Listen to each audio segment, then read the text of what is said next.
Cattle and humans are a lot more alike than you'd probably ever think. We all need food, water, fresh air, daylight, everything.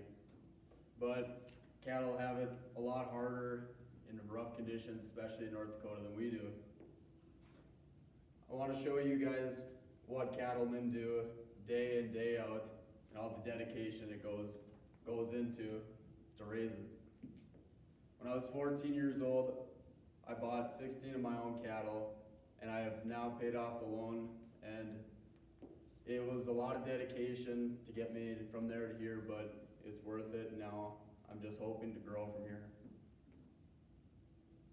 I'm going to be talking about how everything works with raising cattle, my experiences from my whole life, from growing up helping my dad to doing a lot of it now by myself, and the dedication.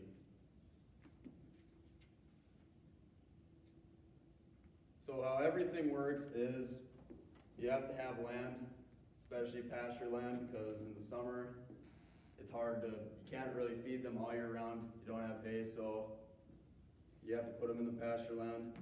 You have to have pens at home, and for us, we calve right at home in our pens. And you kind of have to have a good setup. So our pasture land is lucky, it goes right across the road. So when it's time for them to go, it's really quick and it's easy. You have to keep good fence all year round. We have rough conditions in North Dakota, and when we get a lot of snow, it can start piling up against the fences, but ends up breaking barbed wire, knocking off electric fence. When it's time for cows to go out to the pasture, you need to be checking in advance to make sure there's plenty of food supply and water supply. You can't live without that, nor can they. Even at home, you have to make sure the water's not frozen, especially in North Dakota. It gets really cold and it'll freeze. We keep a track of all of our cows with a book. When we have calves, we write down the day they were born, what number they are, if it's a bull or heifer, and the number of the cow. So we breed our cows during the summer when we take them out to the pasture. The bulls go with the cows, they're all together.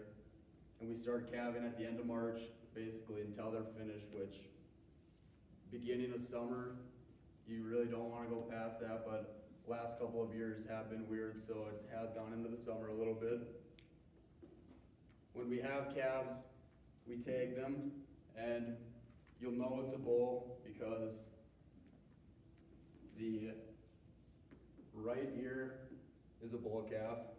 If you put it on the left ear, that's a heifer. You might be wondering why there's an orange and yellow tag. Well, the orange are mine, and my dad has the yellow. So when you have cows, you're going to have older cows and you're going to have heifers, which are first-year calvers, and they can't always get the job done by themselves calving. Sometimes an older one can't either. So we have to bring them into the barn, into a chute. We have to tie their front legs and end up pulling them out. But usually after they're done for their first year or two, they end up getting it on their own. I know this doesn't happen all the time, but that's just one thing we do.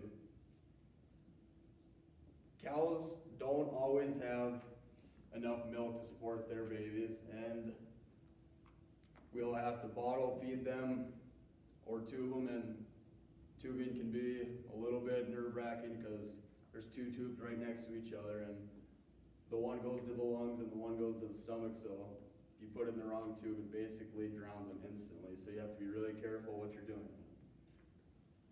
Before we get into the next part, we don't really name our cows or anything, but once in a while they got names. And this one I'd like to call Donald Duck. It's a Hereford Angus mix. She's got the furry top like Donald Duck has, and it's just what I've always called her. So my experiences from my whole life.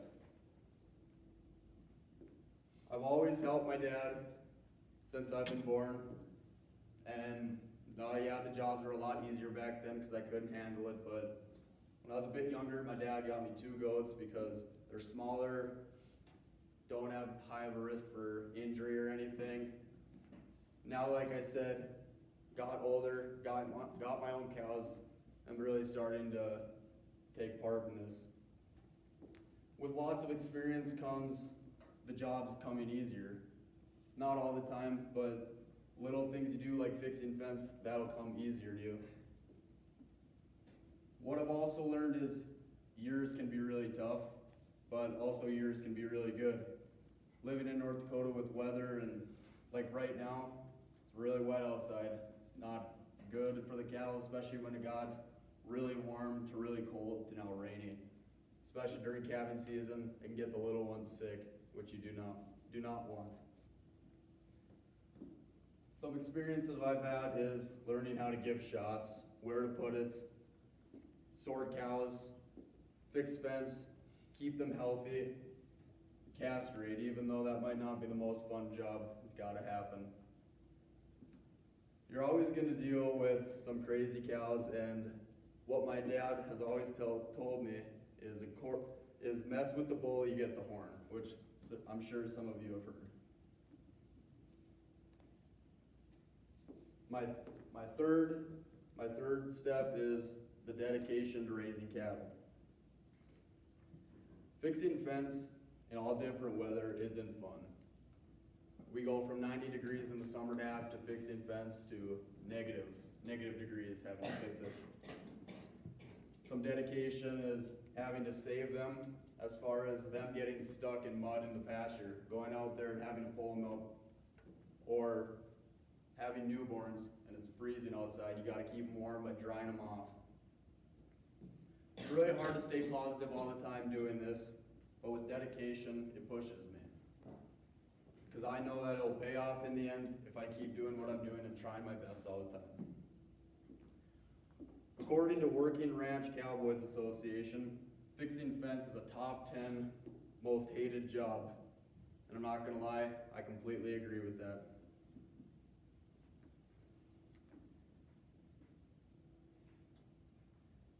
So today, I talked about how everything works, my experiences throughout my lifetime, and the dedication it takes to be a cattleman.